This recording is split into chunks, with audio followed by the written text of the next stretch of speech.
think about where we were previously. In 2008, we had names like Spank Bait and Skull King. And we didn't even pay money at that point. 2009, we had Izu Fuchsen and Team Fupa, two members who are no longer here. In 2010, we had perhaps probably the worst fucking team name I've ever heard of. Assassin's Assistant. Who was that? Whose team was that? I think it was Steve. Sean Mitchell. Okay, well, he's on in the league. I remember my team name was Fuck Joe. 2011, Miami Heat is back in Team Hayes. You can see we start to get a little bit better down here. And then we hit 2014 with the Flyest Pimps. I don't know why we're 25, 26 years old. He paid in full. He's paid in full. Paid in full. He can be whatever he wants. So before we start getting into where we're going to go this year, I just wanted to, recap 2014. Overall, I thought it was probably the most successful season that we had yet. 2014's this year. Well, 2013 was last year. I go by Madden years, and they said I like it. 2014 last year. I think overall the trade issue was resolved for the most part. Yeah. Touche. There was really only one questionable league incident Mike James? all year, and it involved the He guy played well. reporting me. He played well for me. We'll go over that briefly. Waiver wire was a concern prior to Borders taking charge on that, so I'm pretty glad that's resolved. Discontent is still evident in certain members amongst the league. You can't please everyone. I've learned that along the way. But if you start to think about everything in terms of the league and the strengths, leadership, specifically from the commission, is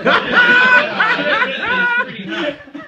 Second to that is definitely the tenure of the league. I mean, we've been going since 2008, since before we had any money, so it's been pretty much a summer ride.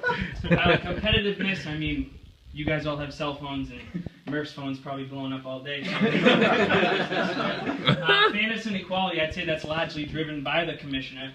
And consistency. We've been doing this every single year, and we're going to keep doing it, so that's definitely a positive. However, it's not all positive. Immaturity is definitely one of the biggest weaknesses in this league. It's definitely specific to a few members, for sure, but it exists. Overall intelligence, this may or may not apply to everybody in the league, but it's definitely a concern. Me and Jim were talking about this the other day. Forward thinking, this league is very, very resistant to change of any type. PPR, forget about it. Changing drafts, We just got a flex player last year. That took a long process. That's ridiculous. One of the biggest weaknesses that I see is lack of trust. Specifically as it relates to leadership. Because I have the best interest in everybody here. And maybe it's a little bit too democratic. Seriously, maybe I should stop doing everything with votes and just start saying this is what's going to fucking happen. If I think overall, though, we're doing pretty well, the general consensus here, this is actually a real text message from Borders. I asked him, what's the biggest weakness in the league? He gave me a couple answers, but then if you look here, he says, besides that, I think it's a great league. So I'm pretty sure that we're in good shape. There is a couple outstanding issues, though. Cost of entry, we established that, which is good, because for a long time I think we had a bunch of cheap pricks in here. Membership evaluations, we're going to get to that. Rule changes, I think we pretty much tackled that. And then a co-commissioner, I think, is the next thing on the agenda. Yeah, question for it. We look at the league fees. We were at $0, and then we skyrocketed up to $50, and we stagnated here for a while. In 2009, 10, and 11, we were at $50, and then 2012, this is when Jim went wild, because he upped it to $100 out of nowhere, and he went crazy. But if you look, for the past 3 years, we've stagnated at $100, so I'm glad that we tackled that, and we're going to be up to $200. I like it. Went stagnant. I thought it might be worthwhile just to go through and discuss a few things that's probably on everybody's mind, but I'm probably the only one with balls enough to say it. We need to definitely evaluate certain members in the league and see if they should or should not be allowed to, really be part of this brotherhood going forward. Membership number 1 is child law. There's quite a few reasons why he's just fucking unpleasant to deal with. He blows up your phone, he doesn't stop texting, he's increasingly difficult with all members. I'm pretty sure that he's just trying to incite a rebellion. Personally. And he just complains about everything. In fact, I've had multiple private messages about Charlie from various members in the league that just can't deal with it. He's not the only one, though. We have other members that we need to evaluate.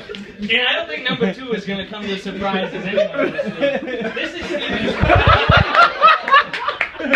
And if you start to think about why Steve is even in this list, he's had multiple complaints filed against him from 2010 to this year. Everybody remembers the Aaron Rodgers incident that essentially helped Steve get to the playoffs. As early as last year, there was a team dumping incident with Jim where he tried to get all his players in the last few weeks of the season. And then even this year, before the draft even started, he's trying to switch positions and coerce everyone into allowing him to do some sketchy shit. And what I came to find, if I started actually looking at the data, is that Jim might be involved, and Bruce might be involved, and somebody else might be involved, but Steve's always fucking involved. I don't know why that is. And there's only one more to go through here. This one, this might even be more obvious than Steve. And this is Paul Scally. I didn't have a long list of reasons. He just really doesn't know what the fuck he thinks that, I don't know if he thinks this is a fantasy league, but I don't know. He just doesn't know what the fuck he's doing. So we can evaluate those guys later. Rule changes, waiver wire. We kind of went over that. We don't really need to fix what's broken, but for the most part, we're keeping that the same. PPR, perfect example of people being resistant to change. Trade policy, finally solid. I think so. And then payouts. I know we just went over this, but I heard some people say the regular season winner shouldn't get shit, so maybe we should talk about that. Nah, keep it. Yeah. Co-commissioner. I actually took this upon myself to decide without any input. And I listed a few reasons here. Basically, someone that cares about the greater good of the league. They have no ulterior motives. I can trust them. They're not fucking scumbag. And they're somewhat intelligent. So that's why this year I'm going to name Tim Borders. Woo! Oh! There he is. Appreciate that, gentlemen. And, I think he did a good job with the packets. So, should be a fun year, boys. Let's get going.